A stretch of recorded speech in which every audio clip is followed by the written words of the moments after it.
Hi everyone, welcome back to my fifth video now, and I'm still trying to be more comfortable in front of the camera and speak more fluidly, but I'll get there. In today's video, I wanted to chat a little bit more about this idea of becoming hardened in the workplace.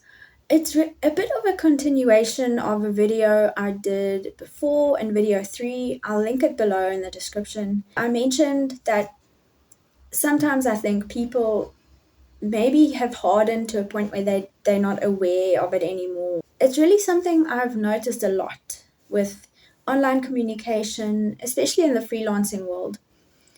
And I just wanted to chat more about this. So, the title of the video is AI isn't the only challenge in the workplace. I know AI has offered so many benefits in the workplace, but also a lot of challenges. The reason why I'm using AI as an example in the title is because I just want to draw a comparison between AI and humans.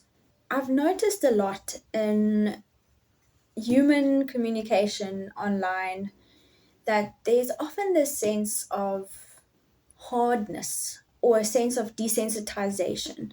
AI isn't the only challenge in the workplace. It's working with humans that have become too hardened and desensitized to a point where they've maybe lost a sense of their humanity in the way they communicate with others. So, my question is, where do you draw the line between having a sense of healthy grit and healthy boundaries when communicating with others and being apathetic and cold and lacking a sense of humanity almost or empathy when you communicate with people? I want to explore more of how we can lead with a sense of healthy sensitivity towards one another in the online and in office workspaces. I feel like it's become too easy to cut people off and speak to each other in harsh tones or be off with each other and not leave room for humanity. Obviously, keeping space for healthy boundaries, directness, professionalism, and not being caught up in emotions. And I know everybody's overwhelmed on some level. We have our work lives, then we have our personal lives, and each of those lives come with challenges and different relationships that cause us stress. But where do we start to become more aware of how we engage with others in a professional yet humane way? That's just my questions. I'm not offering any advice or answers. It's just something I've noticed how to navigate it. I don't know how to navigate it really. I just I don't know. As a freelance writer, I've had some occasions where I've emailed people or DM'd people, and I've received replies that were quite cold and abrupt, and maybe I read into them wrongly, or I took them too personally, or I'm too sensitive maybe for them. I try to put it in perspective as well. I try to understand, okay, this person probably has so many other emails that they need to reply to. So replying in a bit of a short tone, that's the only capacity they have at the moment. And for me, on the other end, I read it as, wow, okay, I just sent this email and I got this reply. Like, what's going on? But putting it in perspective also really helps because it's not always about you. It doesn't always have to be personal. It doesn't always have to be this big thing. And sometimes sleeping on it really helps. You just gain a bit of perspective, step back from the situation. There is a level of healthy, direct professional communication. We don't need to embellish or fawn or people please in our communication, by sending excessive smiley faces or emojis because we feel like the other person doesn't like us and we need their approval.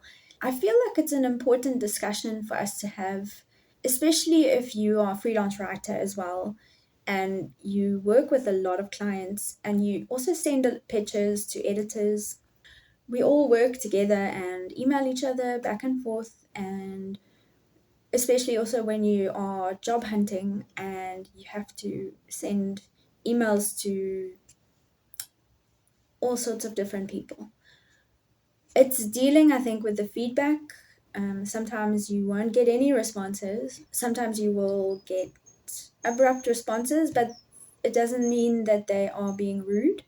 And it's just learning to see the difference. And I mean this in the context of people who are more on the sensitive, empathic side of things. People who do read a little bit more into messaging, because it could be an area for them that triggers past trauma, that triggers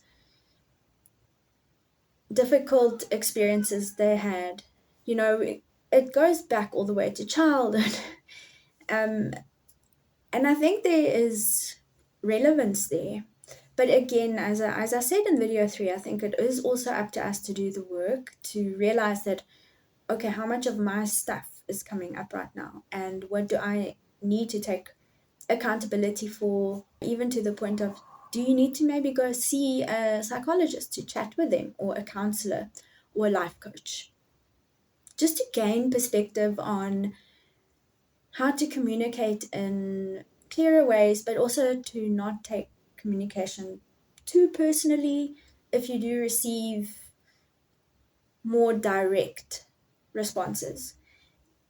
I think when I'm also getting at, yes, direct doesn't mean rude, and it's also knowing the difference. And if someone cuts you off also by being more abrupt, it could be just more of a reflection of them. And it's also just giving people leeway. When someone sends a message and they forget to include something in the message, don't cut them off immediately just because they forgot to send something. They're just human. They are probably pitching to so many other people, and they probably are going through so much anxiety from trying to find work and earn money and having so many emails not replied to. So I'm talking now to the people who respond. That's also, I think, where more humanity comes in the workplace, is to just give a little bit of breathing room and to learn to see the other person's point of view. As much as we learn to put things in perspective when we receive more of a direct reply, I think it works both ways. Those replying back, especially in positions of power in terms of managers, editors, replying back to just practice a bit of awareness in terms of, okay, this person, what might they be going through, and how can I reply to them in the most humane but direct and professional way? So these are just ideas I'm exploring just from experiences I've had and navigating this freelancing world. As I said, there's no answers. I'm not offering advice. I'm just chatting about this and wondering if there are other people out there who are struggling with similar feelings. So let me know what you think. I would love to hear from you. And thank you for watching this, and I will see you in the next video.